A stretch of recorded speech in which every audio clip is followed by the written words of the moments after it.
보고 있는 이 사도행전은 복음 전파의 생생한 현장이 담겨진 책입니다. 그런데 우리가 이 책에서 놓치지 말아야 될 것은 바로 일관되게 강조하는 복음 전파의 영적 원리입니다. 우리 화면에 준비되어 있는데요. 사도행전 1장 8절 말씀 우리 한 목소리로 읽겠습니다. 시작. 오직 성령이 너희에게 임하시면 너희가 권능을 받고 예루살렘과 온 유대와 사마리아와 땅끝까지 이르러 내 증인이 되리라 하시니라. 아멘. 자, 말씀해 보니까 예루살렘에서부터 땅끝까지 이르는 그 예수님의 증인이 되기 위해서는 어떻게 해야 되느냐? 오직 성령이 너에게 임하시면 너희가 권능을 받고, 그러니까 자신의 능력이나 자신의 노력으로 이 어떤 예수님의 증인이 되는 것이 아니고 바로 성령이 임해야 되고 권능을 받아야 예수님의 증인다운 삶을 살아갈 수 있다, 이 얘기를 하시는 거죠. 그래서 여러분, 사도행전에서 일관되게 강조하는 이 복음 전파의 영적 원리는 철저히 성령님의 인도하심에 순종하는 거예요. 다시요, 사도행전에서 강조하는 복음 전파의 이 영적 원리는 성령님의 인도하심에 철저히 순종하는 겁니다. 그래서 사도들이 움직이는 것이 아니라 성령님들이 사도들을 움직여 사역하게 하시는 것이죠. 성령님이 모든 것을 주도하세요. 그래서 사도행전을 다른 말로 성령행전이라고 말하는 이유가 바로 여기에 있는 겁니다. 자, 오늘 본문의 이야기도요, 성령께서 바울과 그 일행들을 이끌어 가시는 과정 중에 일어난 일입니다. 자, 바울과 일행들은 2차 전도 여행을 하던 중이었어요. 자, 오늘 본문의 전후 문맥을 잘 살펴봐야 됩니다. 이 본문의 전후 문맥을 살펴보면 5절에서는 교회가 믿음이 굳건해지고 수가 날마다 늘어갔어요. 그러니까 부흥의 역사가 일어나고 있죠. 그리고 11절 이하부터는 주님께서 빌립보 사람들의 마음을 열어 복음을 받아들이고 세례를 받게 함으로 빌립보 교회의 기초가 마련이 되었습니다. 그러니까 우리가 전후 문맥을 통해서 확인할 수 있는 것은 바로 오늘 이 지금 상황이 복음을 전해야 될 아주 최적의 시기다라는 것을 알 수가 있는 것이죠. 그래서 이때를 놓치지 않기 위해서 바울과 그 일행들은 복음을 전하기 위해 소아시아 지역, 지금의 터키로 가려고 했습니다. 자, 그런데 애매한 상황이 펼쳐진 거예요. 자, 우리 6절 말씀 보시면 성령이 아시아에서 말씀을 전하지 못하게 하시거늘. 여러분, 복음을 전하는 것은 하나님의 명령이에요. 그런데 그 복음을 전하러 가는 그 발걸음을 지금 누가 맡고 계세요? 성령님께서 맡고 계시는 것이죠. 자, 이유는 지금까지는 알 수 없습니다. 그래도 지금 바울과 일행들은 포기하지 않고 6절을 계속 보시면 부르기아와 갈라디아 땅으로 가다가 북쪽인 7절에 무시아로 쭉 올라가서 거기서 방향을 동쪽으로 탁 틀어서 비두니아로 가려고 했습니다. 여러분, 이 비두니아라는 지역은요, 문화가 잘 발달된 헬라 도시들이 많이 있습니다. 헬라인들이 많기 때문에 그곳에 복음이 잘 전파만 되면 전 세계로 복음이 잘 전파될 수 있는 아주 전략적 요충지예요. 자, 그리고 그 지역에는 유대인 정착민들이요 많이 살고 있었습니다. 바울이 이 유대인 정착민들이 있는 회당에서 복음을 가르치고 전파하는 선교 전략을 사용했는데 딱 그런 장소가 바로 비두니아라는 지역이죠. 그러니까 이 바울은요 굉장히 전략적으로 그리고 굉장히 지혜롭게 이 비두니아로 가서 복음을 전하려고 지금 가고 있는 거예요. 자, 그런데 7절 말씀을 보세요. 7절에 보니까 예수의 영이 허락하지 아니하시는지라. 또 이유는 몰라요. 그러나 성령님께서 또 거절하시는 것이죠. 결국 8절에 보시면 무시아를 지나 어디로 갑니까? 드로아로 가고 있는 겁니다. 여러분, 이 드로아는 소아시아와 유럽을 이어주는 항구 도시입니다. 이제 드로아 앞은 한 번도 가보지 않는 낯선 바다 에게해가 쫙 펼쳐져 있어요. 그리고 그 밑으로 가면 첫 번째로 성령님께서 거절하셨던 소아시아 지역, 다시 원점으로 돌아가게 되는 상황이 된 겁니다. 여러분, 하나님의 거절을 경험하고 이 드로아 항구에서 에게의 바다를 보고 있는 바울과 그 일행들의 그 심정은 좀 어땠을까요? 사실 바울과 그 일행들이 자기가 원하는 일을 하려고 그렇게 애쓰고 노력하는 게 아니잖아요.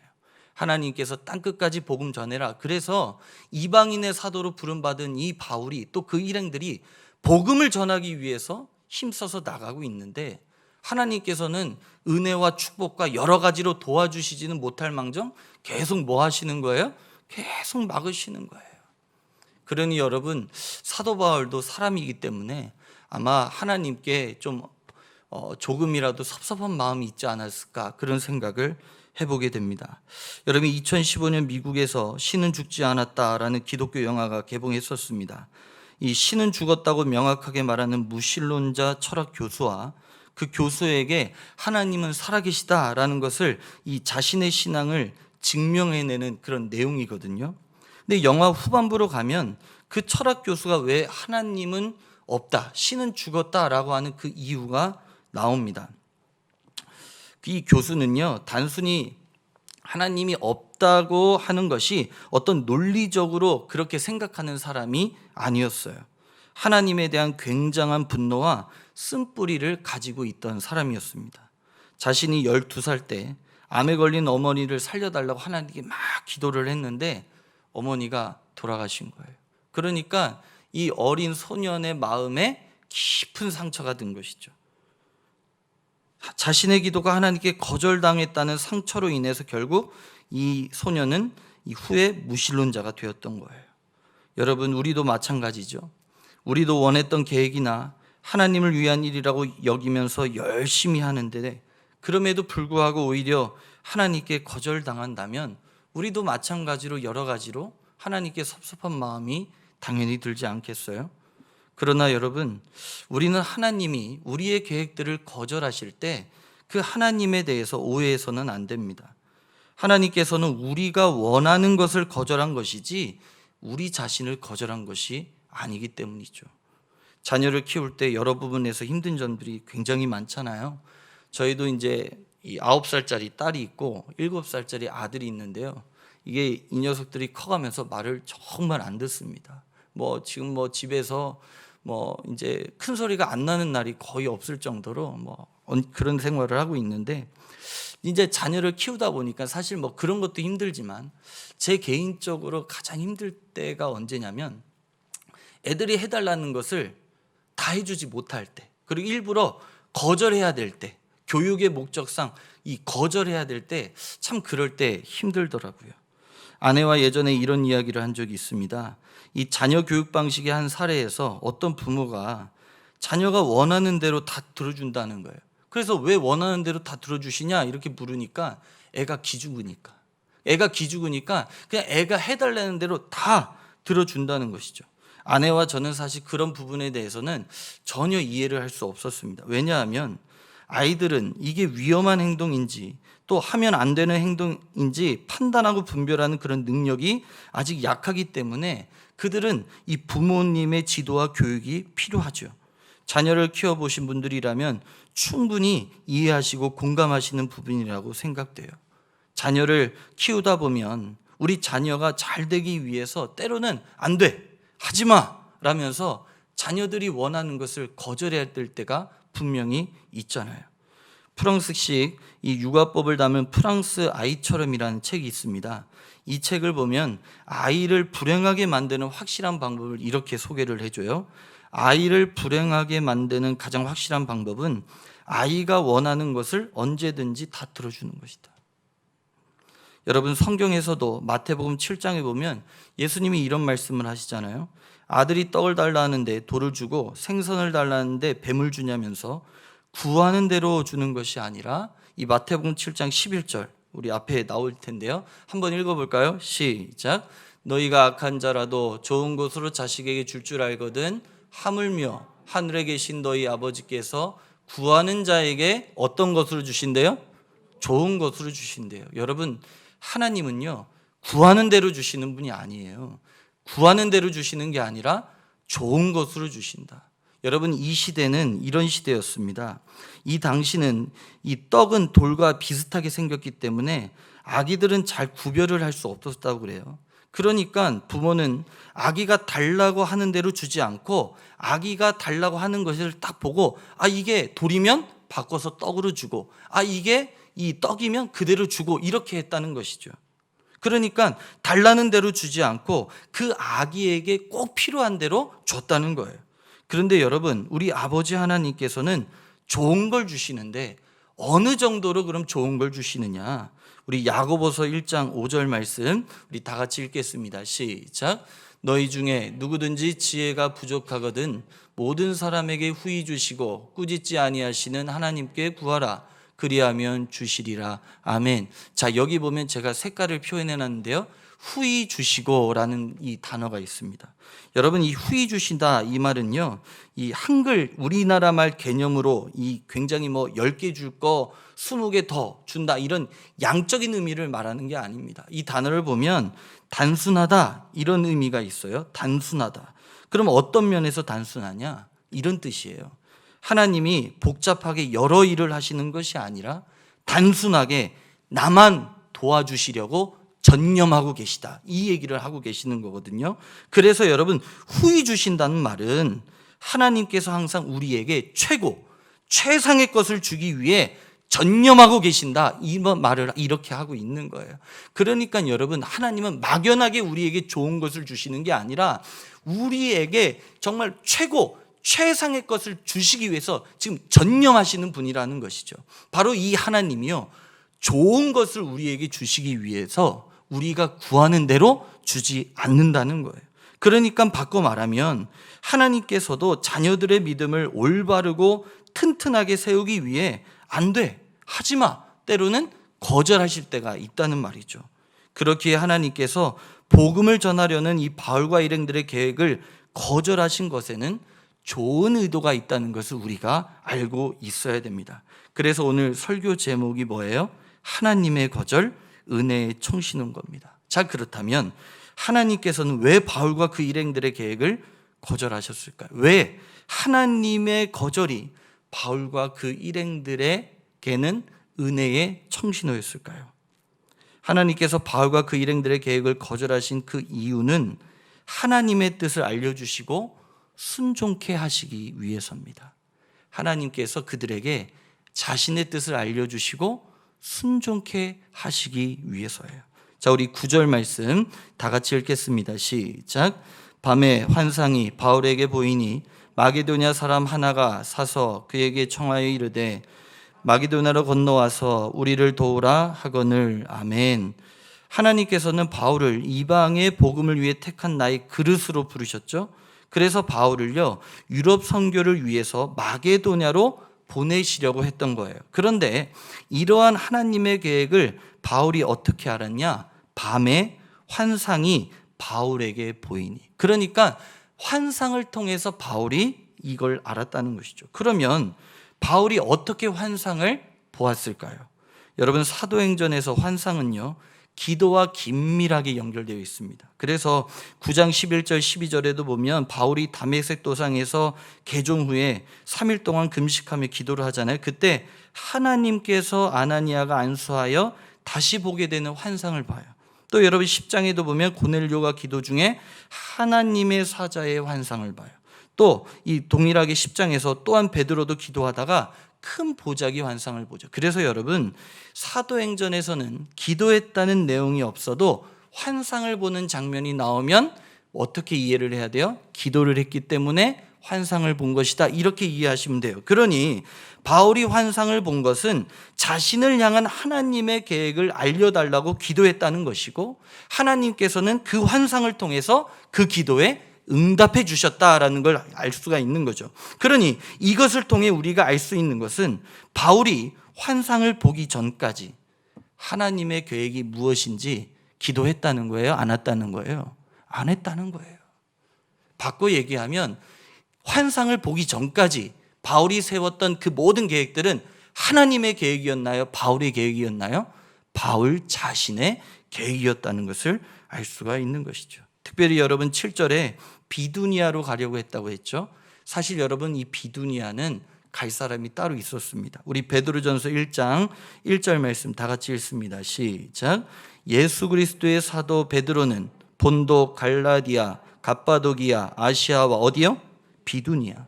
그럼 비두니아에 누가 가는 거예요? 베드로가 가는 거예요.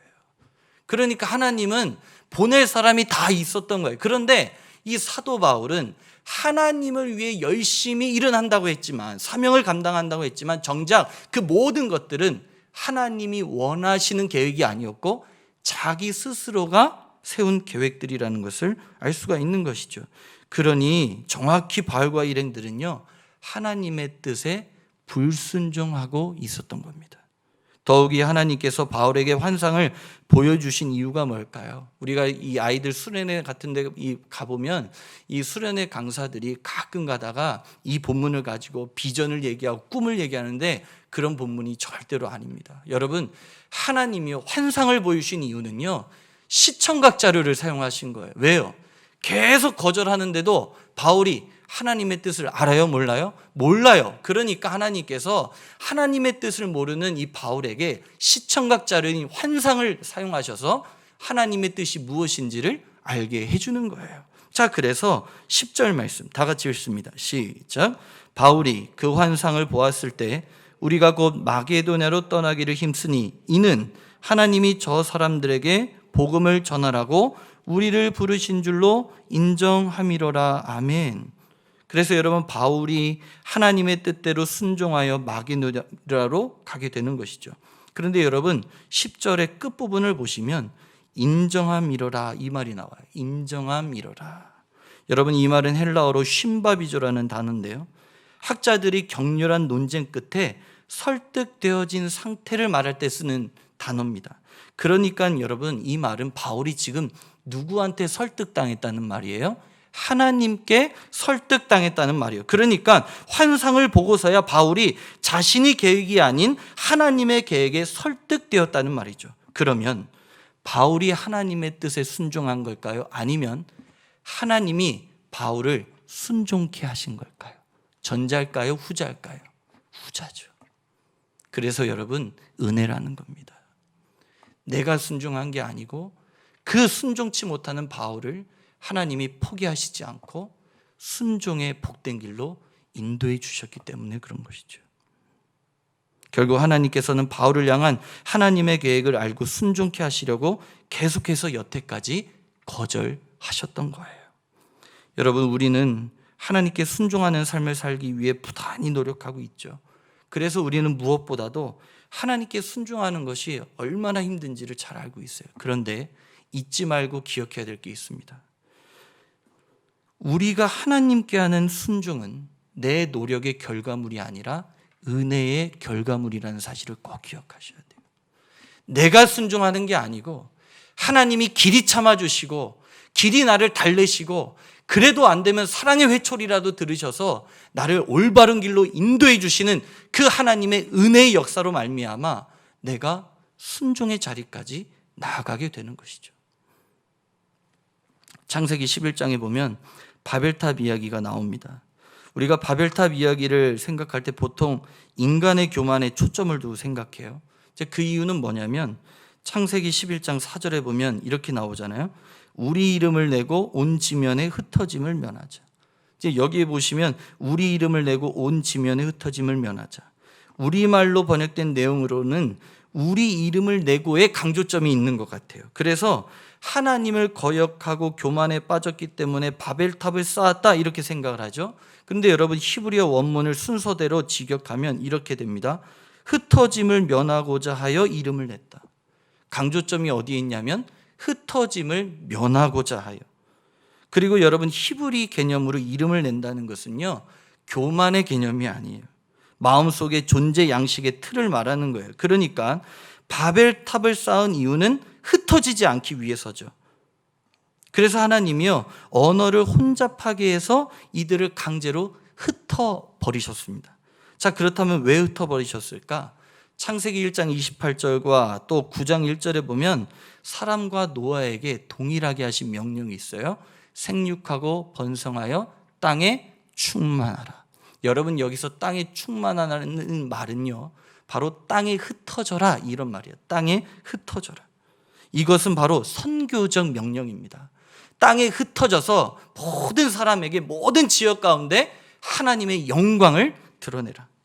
그래서 사도행전 1장 8절에 보면 예루살렘에서부터 어디까지요? 땅끝까지 내 증인이 되라 이렇게 말씀하시는 거예요. 그런데 여러분, 사람에게 이 명령을 주셨지만 아담과 하와가 죄를 짓고 이 세상에 죄가 만연했을 때 여러분 이 명령 지켰겠습니까? 안 지켰겠습니까? 안 지키죠. 그래서 하나님이 노아를 선택하시고 다른 사람들은 다 홍수로 심판하시잖아요. 홍수 심판 이후에 다시 노아에게 이 명령을 하시는 거예요. 그런데 사람들이 이 명령을 안 지켰다는 것이 바로 바벨탑 사건입니다. 하나님은 계속해서 흩어지라고 명령하시는데 바벨탑을 쌓은 이유가 뭐라고요? 흩어짐을 면하고자 바벨탑을 쌓았다, 이런 말이란 말이에요. 그러니까 이 지금 계속해서 불순종을 거듭해서 하고 있는 것이죠. 그런데 여러분, 하나님이 이들을요 강제로 흩으셨어요. 흩는 건 하나님의 뜻입니다. 그러니까 하나님께서 강제적으로 그들을 하나님의 뜻에 순종하는 자리를 어떻게 하셨다는 거예요? 내모셨다는 말이에요. 그래서 여러분, 바벨탑 사건에서 사람들을 흩으시는 건 겉으로 보기에는 심판이지만 심판 속에 이거는 벌을 주기 위한 심판이 아니라 사랑의 회초리라는 것을 꼭 기억을 해야 됩니다. 만약에 이것이 심판이었다면요, 그냥 출애굽기에 그 바로의 마음을 완악하게 했다 이런 표현이 나오잖아요. 그 말은 하나님이 바로의 마음을 악하게 만들었다 이 말이 아닙니다, 여러분. 그 말이 아니라 죄된 상태로 그대로 내버려뒀다는 거예요. 죄된 상태로. 더 어려운 말로 하면 유기시켰다는 거예요. 그러니까 포기했다는 거예요. 상관 안 하고 그냥 내버렸다는 거예요. 그냥 그렇게 두시면 되는 거예요. 그게 심판이에요. 근데 하나님은 그들에게 간섭하시고 강제적으로 자신의 뜻대로 흩어버리시죠. 근데 이 사건이 그대로 어디서 재현이 되냐면 사도행전에서 재현이 되는 거예요. 분명히 땅끝까지 증인이 되라고 했는데 이들이 흩어집니까? 안 흩어집니까? 안 흩어져요. 그래서 스데반 집사의 순교를 기점으로 해서 예루살렘에 대환란이 오죠. 그래서 예루살렘 교회 안에 있던 성도들이 그 사건으로 말미암아 전 세계로 퍼져나가게 되는 거예요. 이때도 하나님이요 강제적으로 흩으시는 거죠. 사랑의 회초리를 드시는 거예요. 그런데 중요한 것은 흩는 건 하나님의 뜻이에요. 다시 바꿔 말하면 하나님께서 이들을 포기하지 않고 순종의 자리로 계속 내모으셨다는 것을 말하고 있는 것이죠. 여러분, 성경에서 계속 일관되게 말하는 것이 무엇입니까? 내가 순종한 거예요? 내가 하나님께 순종했나요? 아니요. 내가 수많은 불순종의 삶 가운데서도 하나님이 나를 긍휼히 여겨주시고 사랑해 주셔서 참고 이해하고 어르고 다루고 다 이루고 말 안 들으면 사랑의 회초리도 들면서 어디까지 인도하세요? 순종의 자리까지 인도해 주시는 거예요. 고집센 야곱을 보세요. 야곱도 그렇게 인도해 가시잖아요. 순종은 내 노력의 결과물이 아니라 은혜의 결과물이에요. 그런 면에서 오늘 말씀도 하나님이 끊임없이 바울을 설득하시는 거예요. 이게 내 뜻이 아니다. 내 뜻은 마게도냐다. 그걸 위해서 끊임없이 포기하지 않고 바울과 그 일행들을 붙잡고 가고 계시는 그 하나님의 열심을 여기서 볼 수가 있는 것이죠. 그러므로 하나님께서 여러분의 계획이나 원하는 것을 거절하신 적이 있나요? 그렇다면 여러분 꼭 기억하세요. 은혜의 청신호구나. 하나님이 하나님의 뜻을 알고 그 순종케 하시려는 복된 순종의 길로 우리를 인도하시려는 그 선하신 의도가 있구나라는 것을 깨달을 수 있기를 바랍니다. 말씀을 맺겠습니다. 하나님께서는 바울과 일행들의 계획을 거절하셨죠. 그러나 하나님의 거절은 오히려 바울과 일행들에게는 은혜의 청신호였습니다. 하나님의 그 거절을 통해 마게도냐로 가기를 원하시는 하나님의 뜻을 알고 순종할 수 있었기 때문이죠. 사랑하는 여러분, 각자의 자신의 삶을 위해 계획들을 세워놓고 계실 겁니다. 학생들은 학업에 대한 계획, 청년들은 취업에 대한 진로에 대한 계획, 또 자녀를 둔 부모님들은 자녀의 교육과 미래에 대한 계획, 또 인생의 황혼역에 들어선 분들은 노후 준비에 대한 계획, 이외에도 수많은 계획들을 세우셨을 것이고 세우고 있으며 앞으로도 세우실 거예요. 그런데 그때 하나님이 여러분들의 계획을 거절하시면 여러분, 왜 하나님 내 계획을 거절하세요? 라며 오해하고 섭섭해하지 마시고 하나님의 뜻에 순종케 하시려는구나. 하나님의 뜻에 순종케 하는 복된 길로 나를 인도해 주시려고 내 계획을 거절하시는구나. 이 은혜의 청신호가 켜졌다는 것을 꼭 기억하며 여러분 그 하나님의 뜻에 복된 순종의 걸음을 걷는 은혜가 있게 되기를 주님의 이름으로 축원합니다. 우리 다 같이 말씀을 생각하면서 찬양할 텐데요.